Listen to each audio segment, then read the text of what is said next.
কি তো অবস্থা সবার? আছেন নি বালা? আশা করি সবাই ভালো আছেন। আজকে এলাম অনেক সুন্দর একটা জায়গা, আপনারা দেখতেও পাররা। এটা হইলো আপনার মহামৃত্যুঞ্জয় মন্দির, যেটা ইন্ডিয়াত পড়ছে। আপনার ইন্ডিয়ার এটা পড়ছে যে অসম রাজ্যর এই নগাঁও নগাঁও আবার এটা জেলাও পড়ে আপনারা। আর মন্দিরটা আসলে অনেক সুন্দর। এটা হইলো মন্দিরের আউটসাইড, আপনারা দেখতে পাররা। এই হইলো মন্দিরের ওঠার রাস্তা।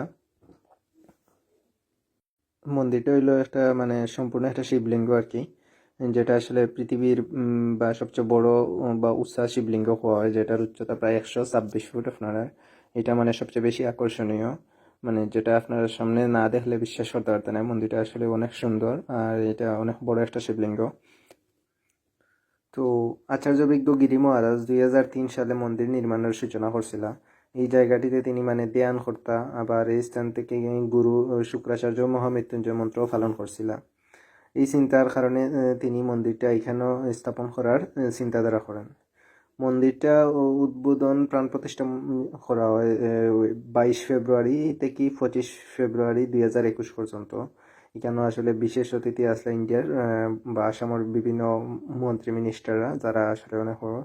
তো এখানে আসলে এইটা সবচেয়ে বড় জিনিস হইলো এটার একটা যজ্ঞ হয়েছিল। যজ্ঞটা প্রায় 108টা যজ্ঞকুণ্ড স্থাপন করা হয়েছিল, যেখানে 250 জন তামিলনাড়ু থেকে আইসলা পুরোহিত, যারা প্রাণ প্রতিষ্ঠা করছেন আর কি। পরে প্রাণ প্রতিষ্ঠা করার পরে আপনার 26 ফেব্রুয়ারি থেকে এটা পুরোপুরি মন্দিরটা ভক্তদের লাগি খুলিয়া দেওয়া হয়েছে। ওই যে দেখা এটা ভিতরটা, মন্দিরের ভিতর যেখানে যজ্ঞর স্থান, আসলে অনেক সুন্দর এটা যজ্ঞর স্থানটা। মানে সামনাসামনি না দেখলে বুঝতে পারতাম না, যত সামনে যাইমু আমরা তত দেখতে পারমু। আবার এটা ওই যে চারিপাশের যে মানে ডিজাইনগুলা, যে দেবদেবীর যে ছবিগুলো আসলে মানে খুব সুন্দর করে খোদাই করা হয়েছে। প্লাস এখানের যে নকশাটা মানে জাস্ট অসাধারণ, আপনারা না দেখলে বুঝতে পারতেন না। ইনো আসলে যাইতে হইলে গুয়াহাটি থেকে এটার প্রায় দূরত্ব হইলো প্রায় 120 কিলোমিটার। প্রায় অনেক সময় লাগে যায়, গুয়াহাটি থেকে প্রায় 3-4 ঘন্টা লাগে যায় আর কি যাইতে। তো দেখতে পারা মন্দিরের আউটসাইডটা খুব সুন্দর। ওইলো মন্দিরের ঢুকাই কেন পূজা দিতে হইলে লাইন ধরা লাগে, আলাদা আলাদা লাইন আছে। যখন ঢুকবা তখন আস্তে আস্তে পূজার থালিগুলো পাইবা আপনারা। বাইরে থেকে পূজার থালি কিনা লাগে, বিভিন্ন দামর বিভিন্ন রেঞ্জের আছে থালিগুলা। কিনিয়া আপনি নিতে পাররা, নিয়ে এটা পূজা দিবা।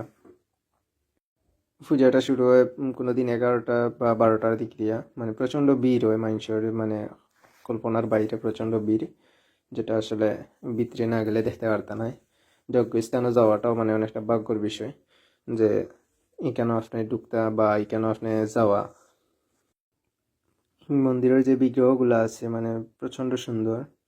ওই যে দেহরা এটা সম্পূর্ণ মানুষের ভিড় ভিড়, প্রচণ্ড ভিড়। পূজা দিতে গেলে মানে অনেক সময় নিয়ে পূজা দেওয়া লাগে, বা অনেক সময় লাগে আসলে। আমরা গুয়াহাটি থেকে গেছিলাম সকালে, যার কারণে আসলে আমরা পূজার টাইমটা একটু ধরতে আমরা সুবিধা হয়েছে, খুব তাড়াতাড়ি আমরা পূজার টাইমটা ধরছি। আমরা অত ঝামেলা হইতে হয়েছে না, বা লাইনও খারাপ হইতে হয়েছে না। বিশেষ করে রবিবারগুলাতে মানে প্রচণ্ড ভিড় থাকে। রবিবার ছাড়া যে দিনগুলো আছে এগুলো আসলে ততটা ভিড় হয় না, তবে প্রত্যেকটা সময়ও ভিড় হয়। এখানে প্রচুর দূর দূরান্ত থেকেই মানুষ আয়। প্লাস্টিকটা একটা ট্যুরিস্ট প্লেসের মতো, যেমন অনেক দূরই দূরই থেকে মানুষ আয়। মন্দিরের ভিতর ওখানে আমরা যাইমু দেখবো মন্দিরের নিচতলা, মানে মন্দিরটা 2 তলার মতো আর কি। 2 তলার উপরে আপনার হইলো মেইন যেন পূজা টুজা দেওয়া যোগ্য অন। আর নিচতলা ওই নিচতলার ভিতরে হইলো আপনার নিচে, যেটা আন্ডারগ্রাউন্ড আমরা সাধারণত কই, ইনো হইলো যে মৃত্যুঞ্জয় তাইনোর ইয়ে আছে, আপনারা দেখতে পাররা। নিচটা আসলে অনেক সুন্দর একটা জায়গা। আর এটা হইলো আপনার ধূপকাঠি জ্বালানির জায়গা। সব কিছুই আলাদা আলাদা আছে, মানে খুব পরিবেশ বান্ধব আর অনেক সুন্দর সিস্টেম, যেগুলো আসলে না গেলে বোঝা যাইতো না।